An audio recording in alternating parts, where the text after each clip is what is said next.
జమ్మూ కాశ్మీర్లో భారీ వర్షాలు, అమర్నాథ్ యాత్రకు బ్రేక్.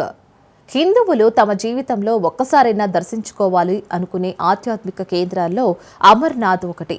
హిమాలయ కొండల్లో కొలువుదీరిన మంచు లింగాన్ని దర్శించుకుని పునీతులవుతారు. ఈ నెల 2న ప్రారంభమైన అమర్నాథ్ యాత్ర అనేక ఆటంకాల నడుమ కొనసాగుతుంది. తాజాగా జమ్మూ కాశ్మీర్లోని పలు ప్రాంతాల్లో భారీ వర్షాలు కురుస్తూ ఉండటంతో మరోసారి వాయిదా పడింది. వాతావరణ శాఖ హెచ్చరికల నేపథ్యంలో పహల్గామ్, బాల్టాల్ మార్గాల నుంచి కొనసాగుతున్న యాత్రను ఒకరోజు నిలిపివేస్తున్నట్లు అధికారులు తెలిపారు. కుండపోత వర్షం కారణంగా ట్రెక్కింగ్ మార్గాలు జారడంతో పాటు కొండ చర్యలు విరిగిపడే అవకాశం ఉన్నదని ముందు జాగ్రత్త చర్యల్లో భాగంగా ఈ నిర్ణయం తీసుకున్నట్లు వెల్లడించారు. జూలై 18న యాత్ర తిరిగి ప్రారంభమవుతుందని తెలిపారు. భారీ వర్షాల కారణంగా 2 మార్గాల్లో ఉన్న ట్రాక్లను పునరుద్ధరించేందుకు బోర్డర్ రోడ్స్ ఆర్గనైజేషన్ తన సిబ్బంది, యంత్రాలను భారీగా మోహరించింది.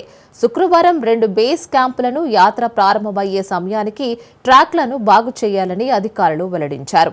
కాగా కుండపోతగా కురుస్తున్న వర్షాలతో బాల్టాల్ మార్గంలో కొండ చర్యలు విరిగిపడ్డాయి. దీంతో ఓ మహిళా భక్తురాలు చనిపోగా మరో 3 గాయపడ్డారు. ఒక్కసారిగా వరదలు ఆ ప్రాంతాన్ని ముంచెత్తడంతో యాత్రికులు వరదల్లో చిక్కుకుపోయారు. అయితే ఈ నెల 2న ప్రారంభమైన అమర్నాథ్ యాత్ర 15 రోజులకు చేరింది.